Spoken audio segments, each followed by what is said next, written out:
Welcome to a Warcry Catacombs battle report featuring the Gloomspite Gitz and the Stormcast Sacrosanct. Both these teams are from my Underworld and the 8 Points project and only include models from Warhammer Underworlds. On our Gloomspite Gitz team, we have models from Zarbag's Gitz as well as Molog's Mob. In our dagger, we have 2 Shudas as well as a squig. In our shield, we have 3 squigs and a squig herder. And in our hammer, we have a shaman, a netter, and a shooter. Zarbag is a madcap shaman, but we're using the rules for the web spinner shaman since the madcap shaman is not in Warcry. In our Sacrosanct list today, we have models from Stormcast Cursebreakers as well as Iron Soul's Condemners. In our dagger, we have an Evocator with Tempest Blade and Stormstave. In our shield, we have our Knight and Cantor leader, as well as a Secutor with Great Mace. And in our hammer, we have an Evocator with the same loadout and a Secutor with Mace and Shield. For this mission, we rolled up Overpower, a standard 6 objective marker mission where you score at the end of each round. For our deployment, we have Hunt and Kill with daggers and shields on the board. Our twist is Sealed, never to be opened, which is going to make closed doors very difficult to deal with. We're going to speed on through door setup. Notably, the Gloomspite Gitz know they're going to pick which side they're going to deploy on, so they decide to block off the top left corner with the Stormcast dagger with 2 blocked doors, and the Stormcast decide to place a blocked door in the bottom right in order to turn the bottom section into a hallway effectively. This of course can be changed to levers and wall breaches, but that's the door setup for now. At the end we end up with this, mostly open doors, with a couple block doors in the top section of the map. And this is what we look like after terrain is set up. Notably, we have a lever up here in the top left to let the Stormcast dagger out. We also have the sewer grate, the cursed coffins, and the breached wall in order to block and open up some portions of the map. With a pretty symmetrical objective placement, 3 on each side, with a little bit of a focus towards the middle there. Those middle objectives are really going to help the Stormcast with their lower mobility. And here we are after deployment. We have our daggers in the top, our shields in the bottom. Stormcast are able to set up right next to that lever, which is going to help them immensely in the first turn, and that brings us right into turn number 1. Stormcast will be using the black dice for this game, and in the first round they roll just a single set of doubles. The Gitz will be using the tan dice, and they end up rolling 2 sets of doubles for round 1. The Stormcast decide to bank their first wild dice, and the Gloomspite Gitz turn one of their singles into a triple in order to get the extra movement from the squig herder.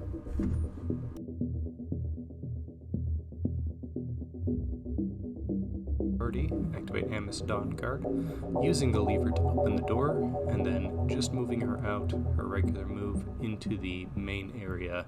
Not quite in range of the objective yet, but just moving there in preparation for turn 2.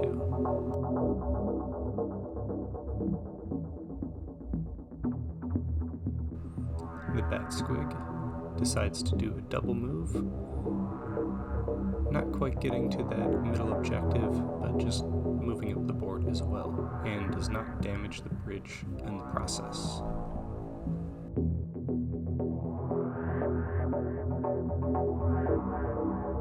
Stormsire decides to move up. First move landing on the bridge, requiring a roll, and damages the bridge in the process. It's now weakened for the rest of the game. Second move will just take him off the bridge onto the objective.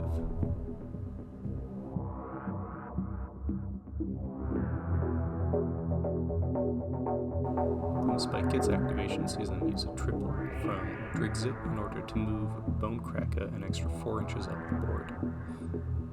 Gitz then moves himself twice, and after some deliberation ends up just on the right side of the door so as to not block any of the other squigs from moving.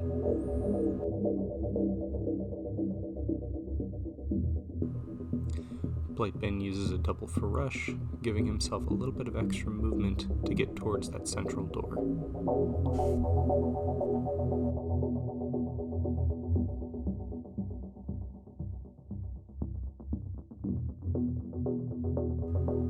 Stormcast all moved out. Bonecracker moves up with 2 moves, just getting into base with Blightbane. Followed shortly by Gobbeluck and the Stalag Squig. Everyone just moving up towards that bottom center of the board. And up in the top right, we have Redcap cross the bridge, and Stickit just move up a little bit to control that objective, which brings us to the end of turn 1. The Gloomspite Gitz control both objectives on their side of the map, while the Stormcast forgot to grab the bottom one on their side, putting the score at 1-2 in Gloomspite's favor. Priority for turn 2 seems a natural triple for Gloomspite, and also a natural triple for Stormcast Eternals, tying us on priority and hitting the camera in the process. Priority roll-off goes to Stormcast, who have to use their wild dice first. The Stormcast go for the obvious play, turn their triple into a quad, and making a double 6 with the wild dice that they banked up previously. The Gloomspite Gitz think about using their wild dice for a second, but decide to bank it for a later turn, giving them priority on 3 dice to 2. Bonecracker starts by retreating and moving onto the objective.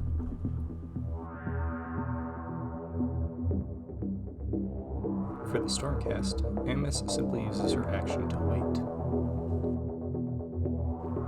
Drigzit uses the triple to move Gobbeluck into base with Brodus Blightbane, and then himself does a move to get a little further down the hallway, and stays out of the way for the Stalag Squig to come in later. This turns out to be a mistake. Blightbane just attacks into Gobbeluck. First swing gets a crit and a hit. Second swing, getting a crit and 2 hits, enough to take out the Squig. He then decides to use the quad on Rampage, going through the door into the room and taking another swing at Bonecracker.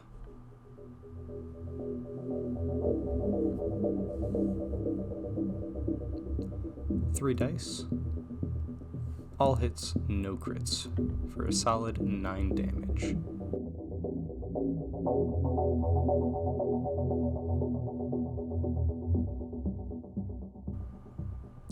The Bat Squig moves up onto the objective and doesn't use his full move, just waits there.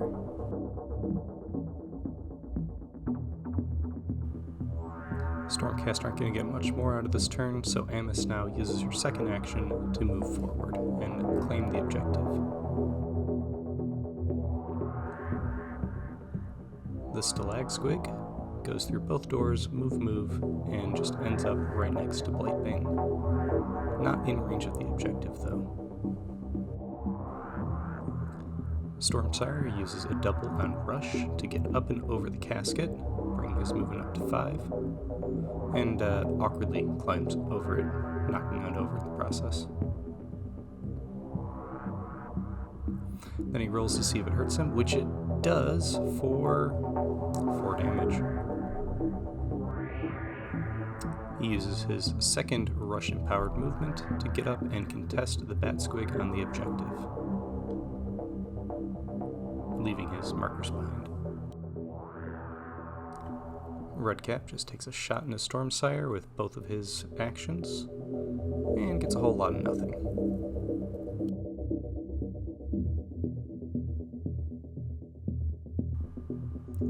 With not much else to do, our last goblin just decides to move up in preparation for next turn, sees if he weakens the bridge, and he does. Both bridges on the board are weakened for the rest of the game.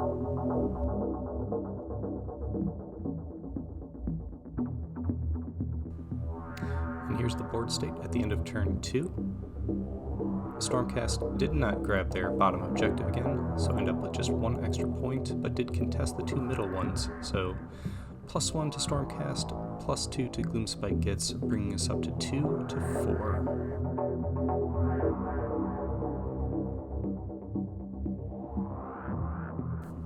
Priority roll for turn 3 sees a triple and a double for the Stormcast, 2 doubles for the Gloomspite Gitz. The Gitz turn their 2 doubles into 4 doubles using the wild dice that they banked up, and the Stormcast just give themselves a quad for their troubles. Reserves then come in. You can see 2 goblins come in the sewer grate. We have a Stormcast come in the bottom near Drigsit and in the top right at the Gloomspite's objective there, and the Shaman comes in the far right to hold that objective. For the first action, Erastus just makes an attack into this goblin here, getting enough on the first swing to kill him outright. Then he uses his second action to just move a little closer to the objective, blocking that space off and preventing people from coming through. Drigsit then takes a double for Rush, retreats away from Tavian, and then just moves further left down the board towards the unclaimed objective from the Stormcast Eternals.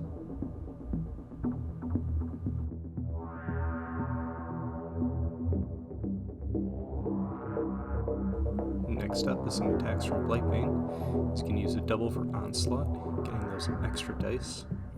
First swing against Bonecracker.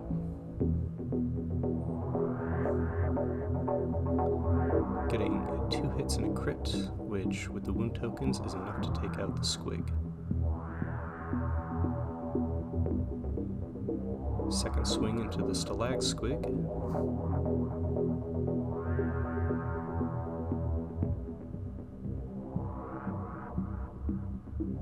Just 3 hits, not enough to take it out in one swing.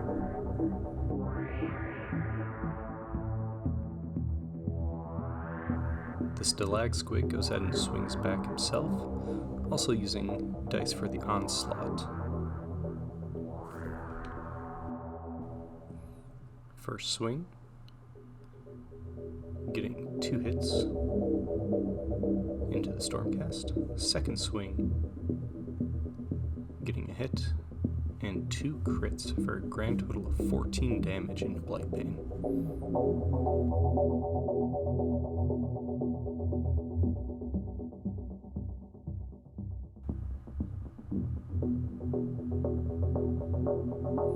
Tavian activates next, just comes into the room to help out. Only 2 dice from him, swinging into the Stalag squig. Only getting 1 hit for 2 damage, not quite enough to take the squig out.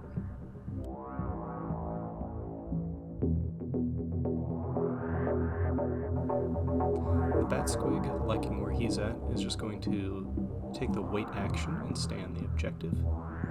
Stormsire, on the other hand, is going to take pot shots with his blast attack, getting not much on the first shot, and then 2 hits on the second shot.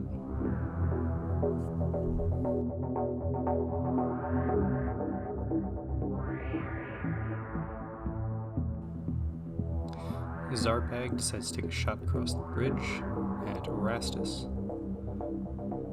Gets a crit with his blast attack, and then misses with the second shot. Then rolling to see if Erastus falls in. And he doesn't, he's fine. Amos takes the risky move of trying to cross the damaged bridge. First movement does not break the bridge.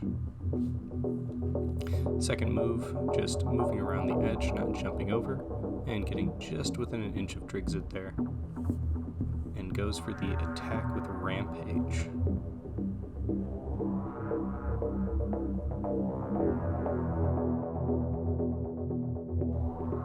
First attack sees 2 crits and a hit, which is more than enough to take out the lone squig. Amos then stays behind to hold on to that objective, finally capturing it for the Stormcast. Redcap uses a double for rush, then just moves to the edge of the pit and jumps over it. This allows him to contest the objective with Rastus, which will keep it for the Gloomspite Gitz, and in the process, takes some damage for hopping over the pit.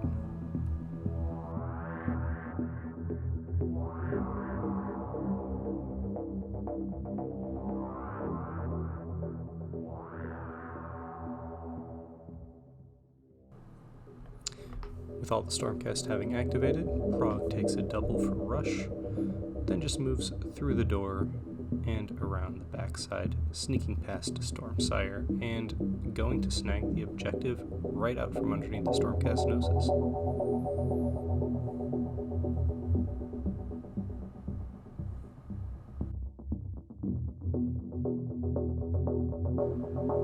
And our last shoot-a-boy, Dibs, just decides to double move and support the Bat Squig at holding the middle objective.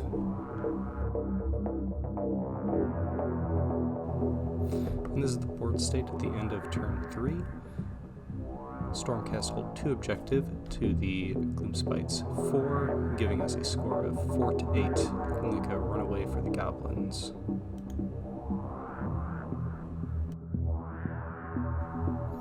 Priority roll for turn 4 sees the Gloomspite Gitz get a double and 4 singles.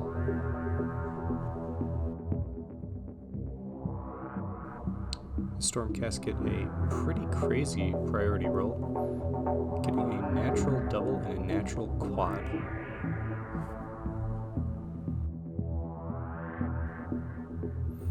The Gitz turn a single into a double, the Stormcast turn a double into a triple, and Gloomspite Gitz have priority. First attack is a swing from Stalag Squig into Blightbane, getting a cock dice and a miss dice for a completely awkward roll. Eventually only ending up with 2 hits. Second swing gets the crit, and that's more than enough to take him out. Rastus takes a swing into Redcap.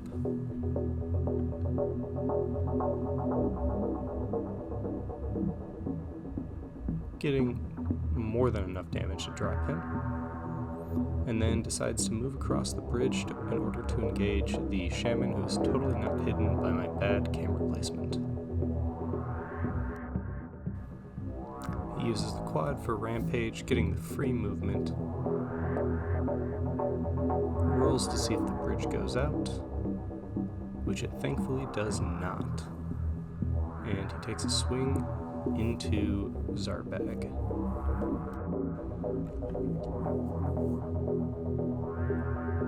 First swing, only getting 2 hits. Second swing, getting 3 hits but no crits, so unable to push the Shaman into the pit.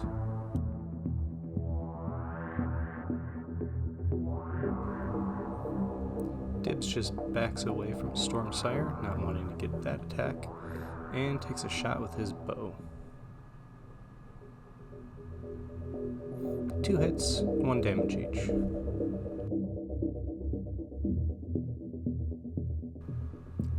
Stormsire moves up with aspirations to use Smash Spirit Flask in order to kill the Bat Squig and hurt Dibs over there. He needs to do enough damage with his melee attack, and he only gets 2 hits, which is not enough to put the Bat Squig into lethal range with the Spirit Flasks, so he doesn't use the triple in the end. Zarbag goes next, using a double for Onslaught. First swing against Rastus. Sees a crit and nothing else, but the crit might be enough to push him into a pit. He has to roll for it, and is fine. Second swing from Zarbag comes. 2 crits and a hit. Does a lot of damage, but not enough to take him out, but he will knock him into the pit. which is all you really need to do.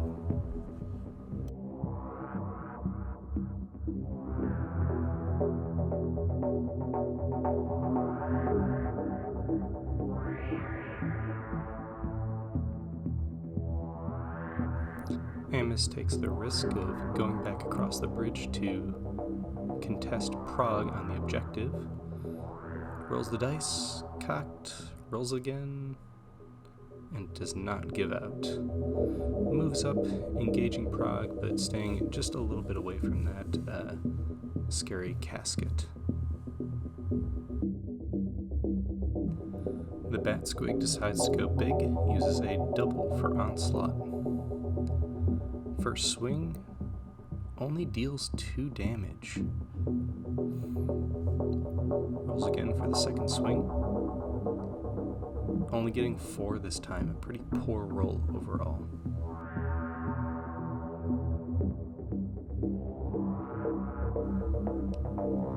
Tavian moves around the other side of the Stalag Squig, uses the triple as a double for onslaught.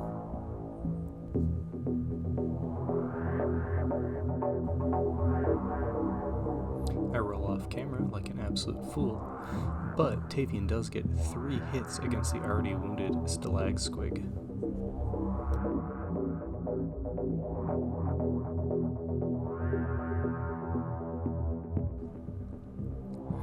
Prague takes a swing with his net against Amos, gets absolutely nothing, realizes this is pointless, and just retreats away, staying on the objective.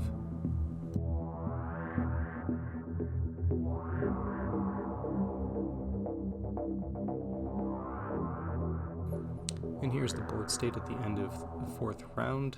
It's a runaway game for the Gloomspite, getting another 4 points to the Stormcast 2, but the Stormcast will play it out for glory.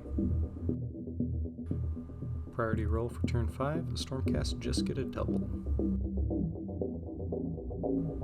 And just to add insult to injury, the Gloomspite get a natural quad for their priority roll. For wild dice, Stormcast make a double, Gloomspite make another single, forcing a priority roll, which they win, making it a good gamble on their part. Gloomspite take advantage of this by going first with the Bat Squig, getting 2 hits against Stormsire, swinging again, getting another 2 hits against him. Not enough to take him out, so the Bat Squig uses the quad for Rampage, getting a 3rd attack on his turn. Final attack sees a bunch of hits and a crit, which is going to be more than enough to take out Stormsire.